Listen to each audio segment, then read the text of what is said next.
All right, this is video 16.2, part 2. We're talking about strong acids and bases and conjugate acids and bases. So let me move this up here. We left off where we were looking at how an acid, when it removes, becomes a conjugate base. This is its conjugate base.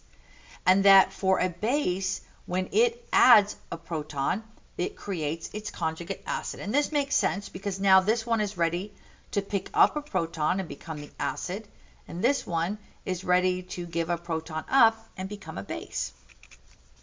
Now, when we talk about strong and weak, remember that strong acids, and you've already memorized these, I'm going to remind you of them again, completely dissociate. So in this case, HA in water is going all the way to everything is H minus and H3O plus. There is no HA remaining in this solution.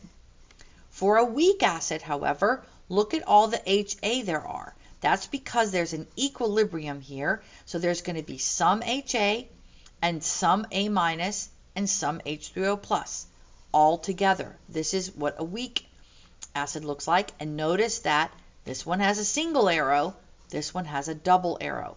And this is going to be important because when you do your calculations for pH and looking at species and concentrations of your acids and bases, you have to know whether I can use straight stoic in this case, or I have to use my Rice tables in this case.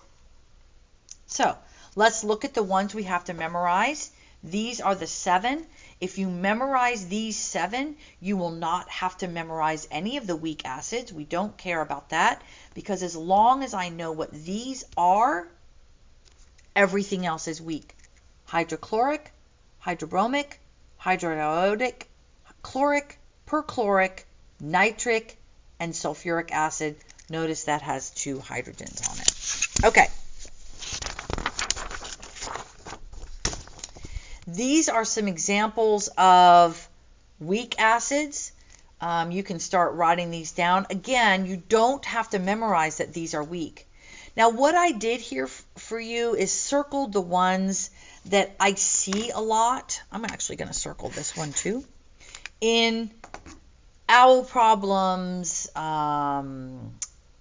textbooks, all of that, they tend to be the weak acids that you'll see a lot. But you don't have to memorize them because they're not strong. So you know, and I put this up here, there's an equilibrium involved. Right? So when you write these with reacting with water, you're going to have to put the double arrow there in the equation. Now, why does nitrate ion have negligible basicity? Again, looking at this another way. This is a strong. It reacts with water and it 100% dissociates, completely dissociates. And there's a single arrow, no double arrow. Looking at this again, let's look at the comparison between hydrochloric acid and hydrofluoric. This is a strong, this is a weak. When this reacts, I single arrow it to Cl minus and H3O plus. Remember we said that if the acid is strong, the conjugate base is weak, so Cl minus is weak. Since HF is weak, I double arrow it to F minus and H3O plus. HF is weak, F minus is strong, right? So that's how we're going to write these differently. I will use an equilibrium constant here. I will not do that with these. So applying that further, let's just look at a couple examples of how this will help us understand equilibrium. If I know where my strong acids and bases are, as opposed to my weak acids and bases, I know what direction my equilibrium is going to lie. For example, if we look at this table, first of all, let's look at our equation. I know that this is, on this side of the equation, this is my acid, this is my base. And on this side of the equation, this is my acid, this is my base. Now, what I have to determine is which one is strong and which one is weak. So I go to my table and let's look at HSO4 minus and HCO3 minus. This is the acid on this side. So when I do that, I look at my chart. So let me pull that up here. And I've got HSO4 minus is here.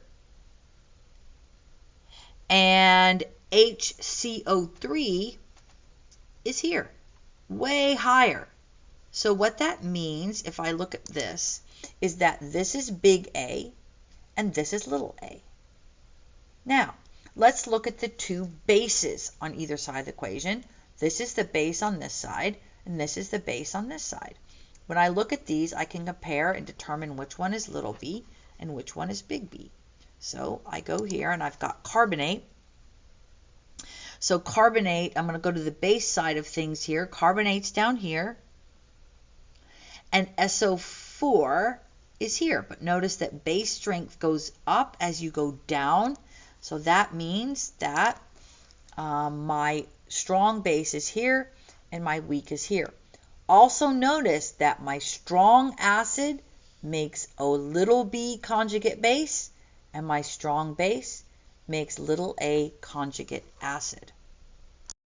All right, the next one I do, I think I'm going to move down here. This is a polyprotic acid. I don't want to do that one just yet, but let's look at this one. So I'm going to find which one is my acid and which one is my base on this side. This is my acid. So I'm going to compare this acid, which is my acid, and which is my base on this side. So this is my acid, so I'm going to compare these two, ammonium and water. So let's go to our table. I've got ammonium here on this side and water here. So ammonium ion is a stronger acid. So what that means is that ammonium is going to be a big A and water is going to be a little a. You can probably already guess that OH is going to be a better base or stronger base than ammonium. So this is going to be little b. Again, notice that what happens, my strong acid makes a weak conjugate base, and my strong base makes the weak conjugate acid. And again, in this case, it goes to the right. Okay, that's the end of 16.2. We'll start 16.3 in the next video.